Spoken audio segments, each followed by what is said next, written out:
Each week, there may be someone for whom our congregation is a lifeline. Maybe they need the tolerance and acceptance offered in liberal religion. Maybe they need a community to support and encourage their growing soul. We hope to always be ready to welcome the stranger into our midst and give them a place of shelter. As we gather together, we let our light shine out into the world, promoting peace, tolerance, and justice.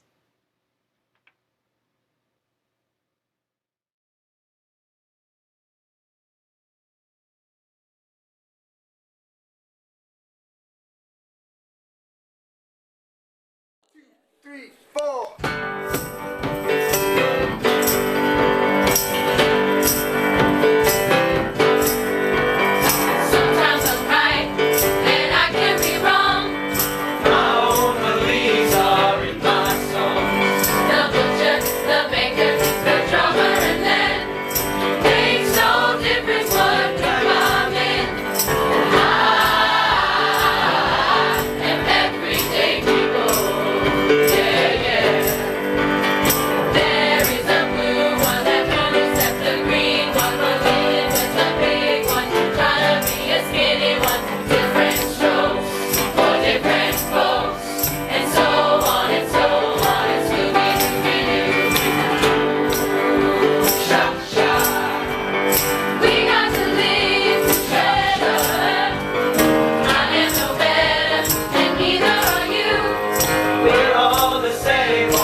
Kids Who Are Different by Digby Wolfe. Here's to the kids who are different. The kids who don't always get A's. The kids who have ears twice the size of their peers. And noses that go on for days. Here's to the kids who are different. The kids they call crazy or dumb. The kids who don't fit. With the guts and the grit, who dance to a different drum. Here's to the kids who are different, the kids with a mischievous streak. For when they have grown, as history's shown, it's their difference that makes them unique.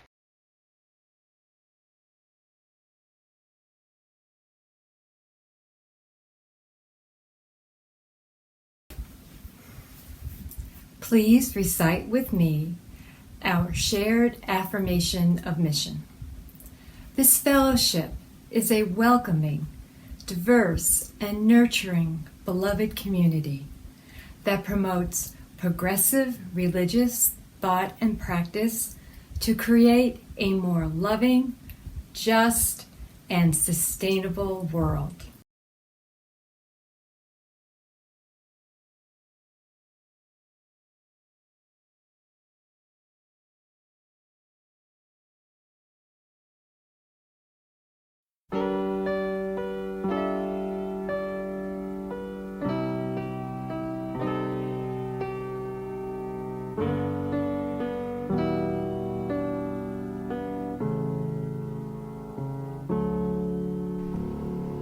Desperado, why don't you come to your senses? You've been out riding fences for so long now. Oh, you're a hard one. I know that you got your reasons. These things that are pleasing you can hurt you somehow. Don't you draw the queen of diamonds, boy. She'll beat you if she's able. You know the queen of hearts is always your best bet. Now it seems to me some fine things have been laid upon your table, but you only want the ones you can't get. Desperado, oh, you ain't getting no younger. Your pain and your hunger, they're driving you home. And freedom, oh freedom, well that's just some people talking. Your prison is walking through this world all alone.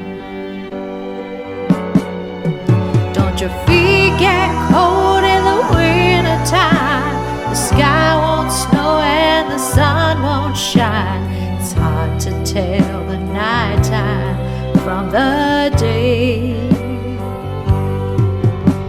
You're losing all your highs and lows, and it's funny how the feeling goes away.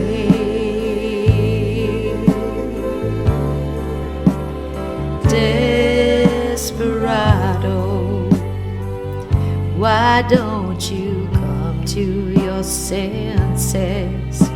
Come down from your fences. Open the gate. It may be raining, but there's a rainbow above you. You better let somebody love you. Let somebody love you. You better let somebody love you before it's too late.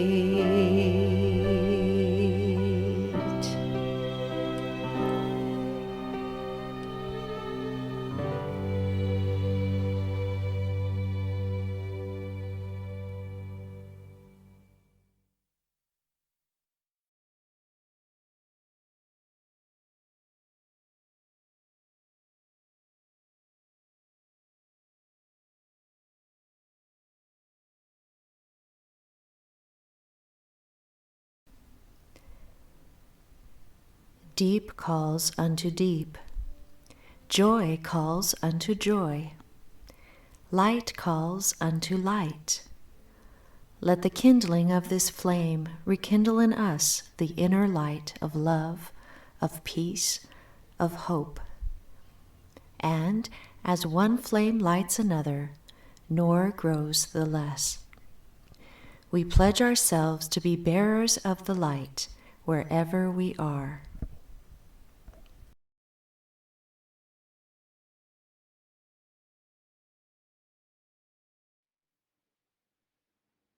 Our reading today is entitled A Wake-Up Call by the Reverend Vanessa Rush Southern. She writes, "One year, while I was in graduate school, a friend who was worried about my safety gave me a personal alarm as a present. This red box fit neatly in my pocket and had a button and a pull cord like a grenade, both of which set off wild peals of noise. I carried the alarm with me for a few months, but fortunately never needed to use it. The day I decided not to carry it was the day I set it off in my coat pocket. It was a bitterly cold day in the fall, and I had spent the better part of the morning on a tour of a historic cemetery in town. I was exhausted and didn't notice at all when I set off the alarm while reaching into my pocket for a subway token. The whole train ride, I wondered what that alarm was about. Was there a fire? Were they testing some emergency system? At each station, the sound was the same. How annoying, I thought. When I got off the train, I heard the same sound in the parking lot. People were agitated and looking around, confused. When I went into the supermarket, it was the same story. Everyone looked around, this way and that, staring and wondering aloud what that sound was. A couple of them asked me about it, and I looked at them, innocent and ignorant, and said, I didn't know. It must be some holdover from the Cold War. What a great story it's going to make in tomorrow's paper, I thought. And then, amid my musings, I stopped to ask a stock boy where I might find the popcorn. He looked at me, nodding his head in silence with hesitation, as if he was thinking something over in his head. I'll tell you, he finally replied, but only if you tell me about that noise. Completely tired of the whole business, I said to him in exasperation, I had no idea what the noise was, and I wondered why so many people seemed to think I did. Because, lady, said the stock boy with the nonchalant indifference of someone who has seen it all, it's coming from you. Well, never has a face turned as red as mine did in that moment when I realized he was right, that this sound that had plagued me for the better part of an hour had indeed been coming from me. There in my pocket was the little red box with the black button in the on position. How many times do we walk around with alarms going off in our pockets? How often does everyone else around us realize that something having to do with us is seriously loud, and we just mosey along, slightly agitated in the journey? How many times in a day or a year are we completely oblivious to the effect we have on people, even though it's the same effect on person after person? And how often would we rather make up the most elaborate excuses for why the world responds to us the way it does, rather than take responsibility for who we are and what that invites into our lives? I just hope the next time I walk around with a personal alarm system going off in my pocket, someone is bold enough to look me in the eye and ask me what I'm doing. And then, when I deny the charges, I hope they're able to say, without much pretense, that what is going on is indeed coming from me. And I hope the truth of what that person is saying will be impossible to ignore.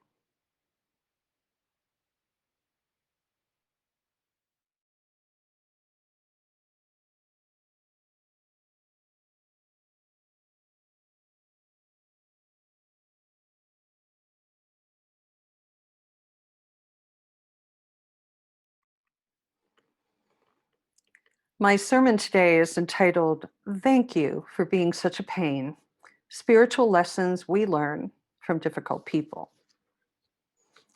In arguably his most famous book, Walden, Henry David Thoreau writes, in my house, I had 3 chairs, 1 for solitude, 2 for friendship, and 3 for society.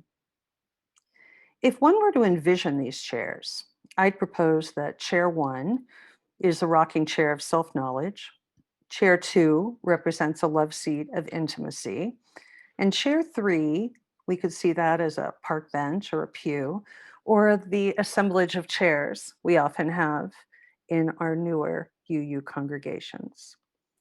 This third chair is where we're going to sit together this morning as we explore the much fabled ideal of beloved community and how we might create such a thing authentically beyond the hearts and flowers, kissy-kissy fantasy of congregational or social togetherness. As his statement indicates, Thoreau had 3 chairs for society.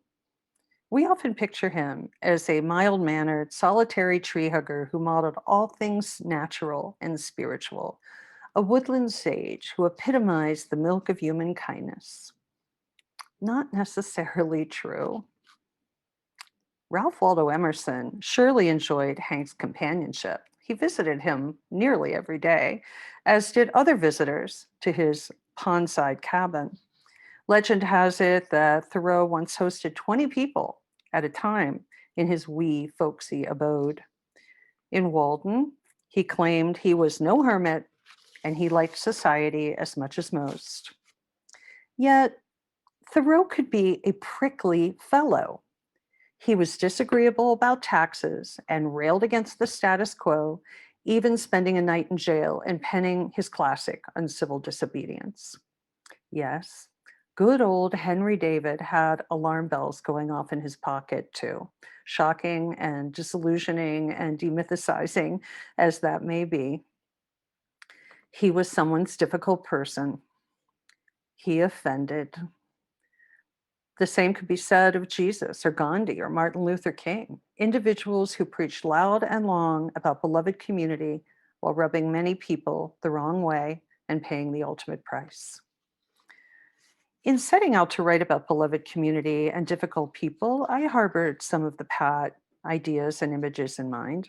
Loving one another, loving thy neighbor, hug, hug, kiss, kiss, like that insipid Coke commercial about teaching the world to sing in perfect harmony through the magical alchemy of carbonation. Then after researching and pondering the topic further, it became clear that true belovedness and authentic community are typically created most often out of conflict. Yes, conflict. Yikes. Healthy conflict that is compassionately and systematically addressed, even though this process usually asks us to grapple uncomfortably with issues or people we deem difficult, those we fear or even loathe. And it asks us to learn and practice healthy conflict resolution skills, or what one master mediator calls conflict zen. To be sure, beloved community arises from fostering deeply caring reciprocal relationships, yet we each know how hard it can be to love the ones who set off our alarm bells. We're not all tranquil streams that meet and merge, and that's fine. It's reality. Some of us are more like torrents or riptides or quagmires, being human and all. As the humbled Reverend Vanessa Rush Southern admits, each of us, including the Reverend, is difficult for someone. From our positions in the pulpit or the pew, alarm bells are going off in our pockets that some, but not all other people can hear. And the noise our alarm generates ranges from a slight din to a deafening blast, depending on the sensitivity of the ear that is tuned to our frequency. As Unitarian Universalists, we are brought together voluntarily by covenant rather than creed. It's what sets us apart. We are essentially in the community building business, not the doctrine professing business. An old joke suggests that all you really need to start a UU congregation is a coffee pot and resentment. This may be so, yet beyond these two elements, we also need to work at breathing life into our covenants through common definitions of such things as respectful dialogue and right relationship. After all, we are a religious community, not a club, and our mission is a religious one, no matter how liberal. And at the heart of that mission resides the call to dwell together in peace and walk together in faith, trust, and forgiveness. So I'm glad we got that all figured out. Lickety split, peace, forgiveness, loving everyone, easy as pie. Not. According to the Reverend Frank Carpenter, walking together in covenant and dwelling together in peace is a rigorous process that never ends. And in his words, it means that we're not scared of our differences or derailed by our difficult people or issues. that we take full responsibility for our own behaviors. We talk about them and about ourselves honestly, and that we don't forget that there's nothing to fear but fear itself. I agree with my colleague that differences and difficulties can be transformative for individuals and for the communities they inhabit. As he points out, in co-creating beloved community, the optimal response to discord is not to fix or solve the problem. Instead, the project is to help transform the individuals involved in both dimension of spiritual growth, relationship to self, and to others. It means trying to bring out the essential intrinsic goodness that lies within each of us, rather than judging, shaming, or blaming.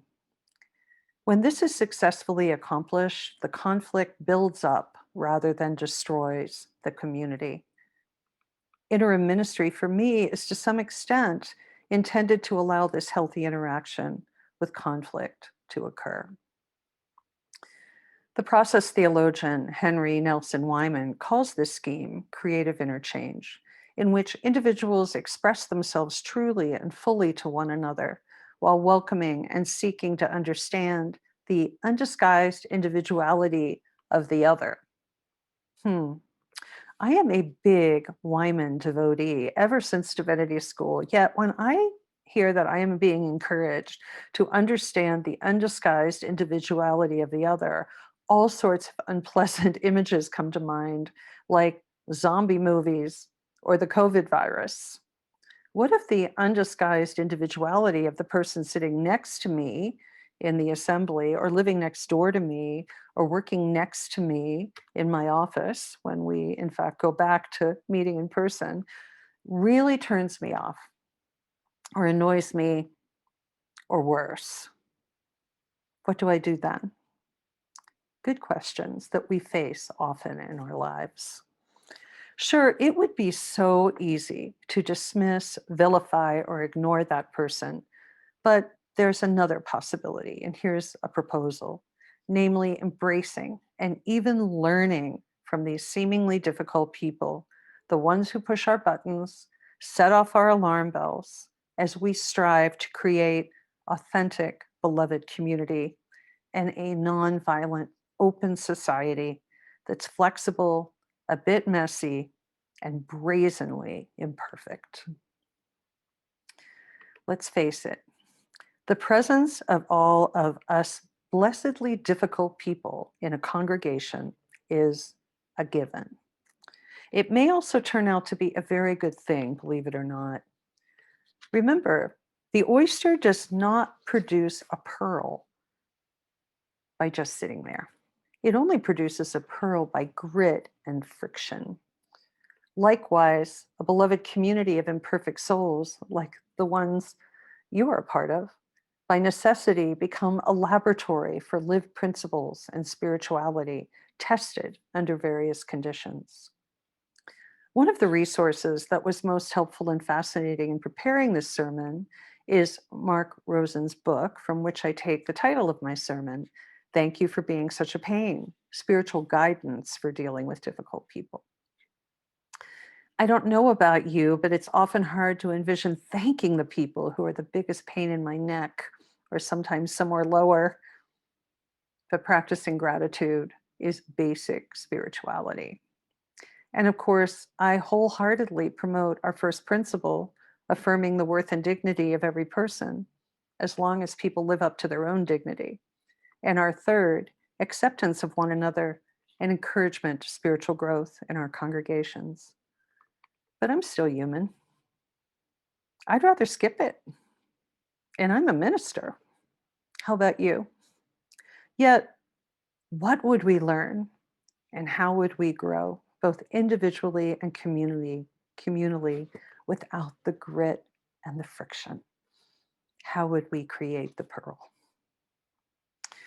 Rosen lays out a very compelling argument about how much we gain from intentional interactions with difficult people. Reminiscent of Vanessa's Southern story, he describes an alarm clock that at first sounds with 4 very gentle ascending tones And then just when we fall back asleep, it chimes with the same pattern, but a bit louder. And then in about 5 minutes, it chimes even more loudly. Finally, it chimes at full, almost deafening volume and wakes us up. Rosen believes the universe operates this way. When we don't pay attention, remaining asleep, then the signals get louder and louder. If we are really interested in personal and spiritual growth, we need teachers, even loud ones, even annoying ones. Rosen writes, the teacher would have to be someone who would shatter our incorrect beliefs, frozen feelings, self-delusion, and injustice collecting, not to mention our blame shifting. Someone who would help us break free of our current limited understanding and field of action. Someone who could uproot the very things in life that we are most invested in holding on to and keeping the same. Someone who causes us so much discomfort that we finally, out of desperation, begin the necessary changes that we have resisted for so long. And that would have to be a difficult person. A wonderful illustration of Rosen's radical idea can be found in the slightly offbeat spiritual community that G.I. Gurdjieff led in France. One of the inhabitants was an elderly man who was the personification of difficulty. He was irritable, messy, fighting with everyone, and unwilling to clean up or help at all. No one got along with him. Finally, after many frustrating months of trying to stay with the group, the man decamped for Paris. What did Gurdjieff do? Well, he followed him and he tried to convince him to return, but it had been too hard and the man said no. At last, Gurdjieff offered the man a very generous monthly stipend if he returned. How could he refuse? When he reappeared, everyone was aghast. And on hearing that he was being paid while they were being charged a tidy sum to be there, the community was up in arms. Gurdjieff called them together, and after hearing their complaints, he laughed and explained, "This man is like yeast for your bread. Without him here, you would never learn anything about anger, irritability, ego, patience, and compassion. That's why you pay me and why I hired him." Now, before you all start lining up to become the paid, designated gadfly in your congregation, remember 2 things. 1, it's probably not in the operating budget. And 2, that every one of us, to some degree, might be nominated for that post in the eyes of others. So no one is truly more qualified or totally off the hook. As a result, we all share the opportunity and the responsibility to teach and learn similar lessons. First lesson. We can cultivate the habit of asking ourselves why the person might be difficult. Don't assume you know. Curiosity and openness are important spiritual lessons and behaviors, particularly in community.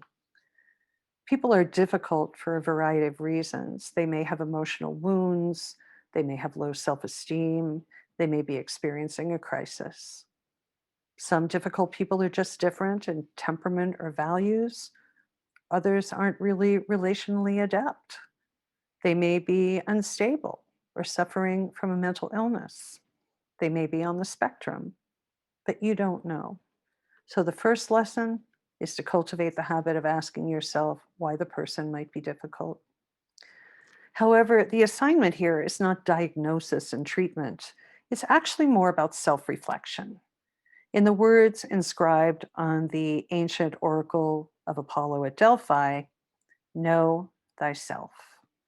How we respond to difficult people provides us with a golden opportunity to practice self-regulation and to be accountable for our actions and projections. As St. Francis famously advised, first seek to understand, then to be understood. Avoiding judgment is an important spiritual lesson we can learn in community. Notice how easy it is for us to judge others, to project onto them. Notice how often you judge others most easily for the one thing in yourself you might judge most harshly. Fascinating, isn't it? The next time you find yourself focusing on a person's negative qualities, remind yourself to look in the mirror and also to look for the good in them and in yourself. It's there. Managing our anger and our triggers is another spiritual lesson we learn through our encounters with others. When your alarm bells go off, try to get some clarity about why you are angry. You may know that anger is always a secondary emotion that masks more vulnerable things like hurt, fear, loss, heartbreak, or shame.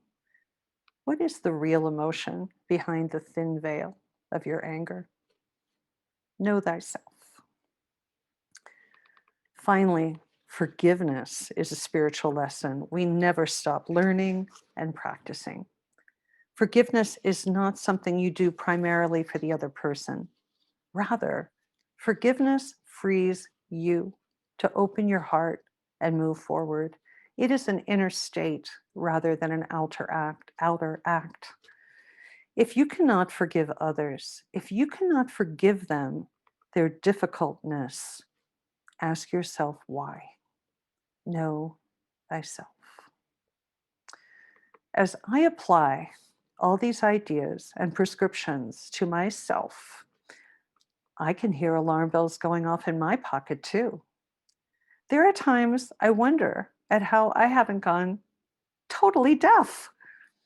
I must have been clairvoyant or at least realistic when I preached to my very first congregation after being ordained in 2000. That quote is what I said: "We will likely make some mistakes with each other. We are human after all. I may disappoint you. I may misinterpret. I may not handle every situation just so, but I promise you, I will abide. I will show up. I will foster joy.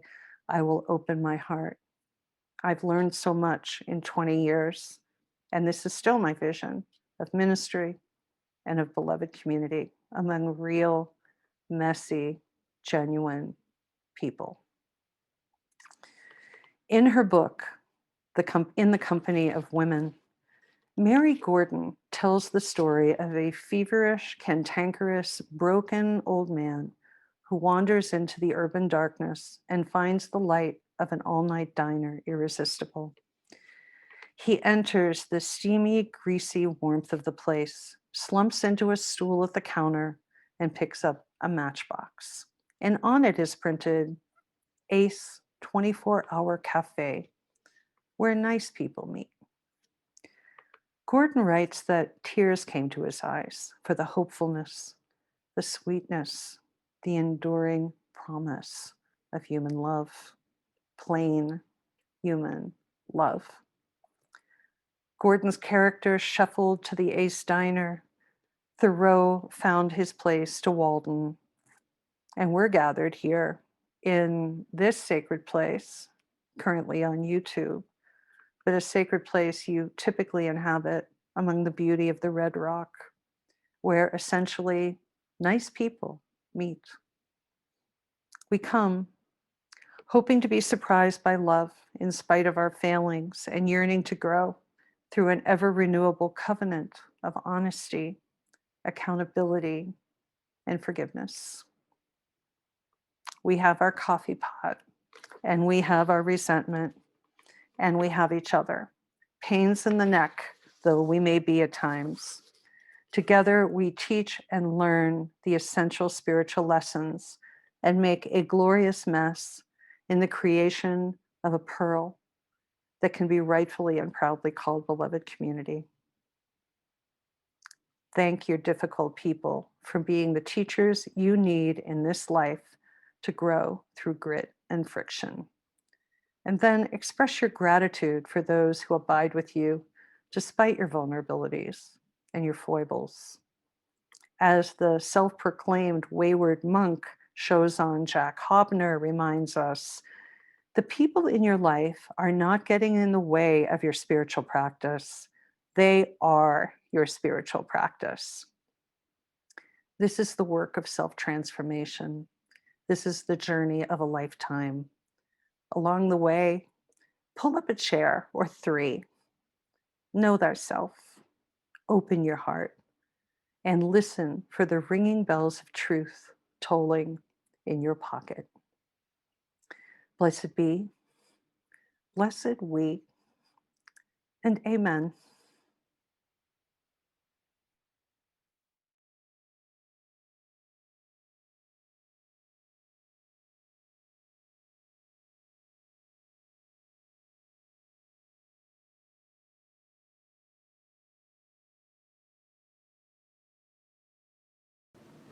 Now is the time for silent meditation.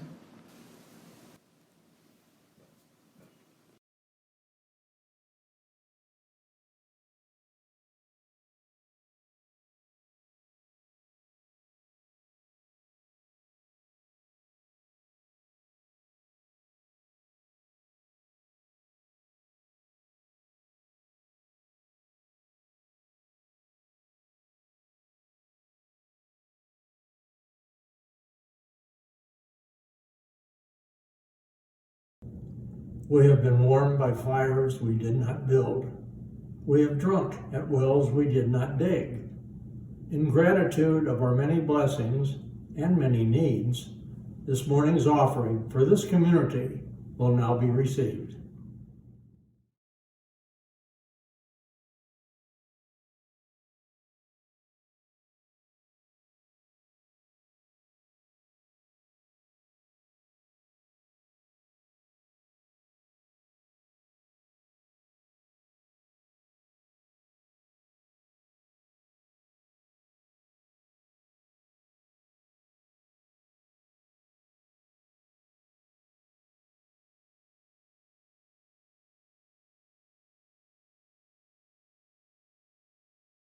Honor the dark as you do the light. Receive the gifts that come to us by day and by night. I choose to honor the dark, uncertainty and change. Deliver us from fear until only love remains. Honor the dark as you do the light. Receive the gifts that come to us by day and by night. I choose to honor the dark, uncertainty and change.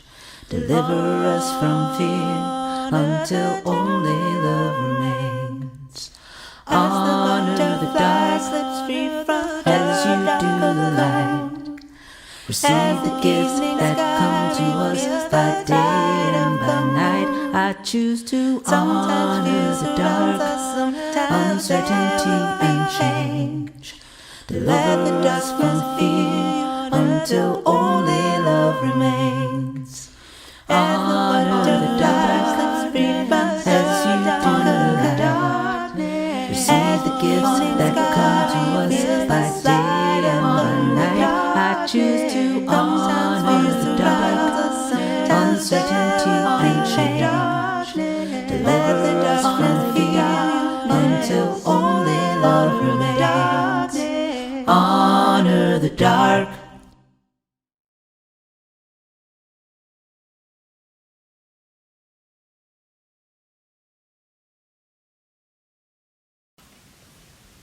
Offerings. Reverend Kendra Ford. For those who are shy but resolute, almonds and milk, and carry a smooth stone in your pocket. For those who are first to speak, crisp green apples, and wear well-worn hiking boots. For those who refuse to believe even what they see, tart stewed rhubarb. Then greet each living thing you meet by name. For those whose minds will not empty, a full samovar of tea, while someone brushes and brushes your hair. For those who are exhausted to emptiness, lentil soup, and watch the waves till the tide turns, then sleep. For those who find the faces of others inscrutable, hot pepper jam, and sit in the front row at the movies and watch the audience. For those who get lost in their own freedom, slow rising bread, then write on birch bark all that you believe. For those who are surprised by their own kneading, grits and molasses, and sit in the dim auditorium during every choir practice. For those who are afraid to listen, thick, simmering stew, and sit in the park until, among the bird calls, you hear your name. For those who are afraid of what they must do, wild berry pie, and walk everywhere you go.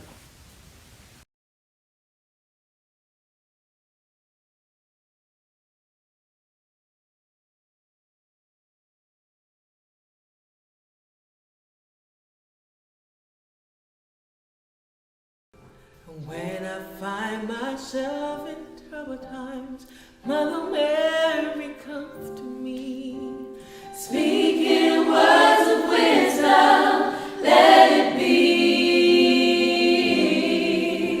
And in my hour of darkness, she is standing right in front of me, speaking words of wisdom, let it be.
We extinguish the chalice here that it might glow gently in our hearts. May it light your path as you leave this space. May it guide your way until we are together again.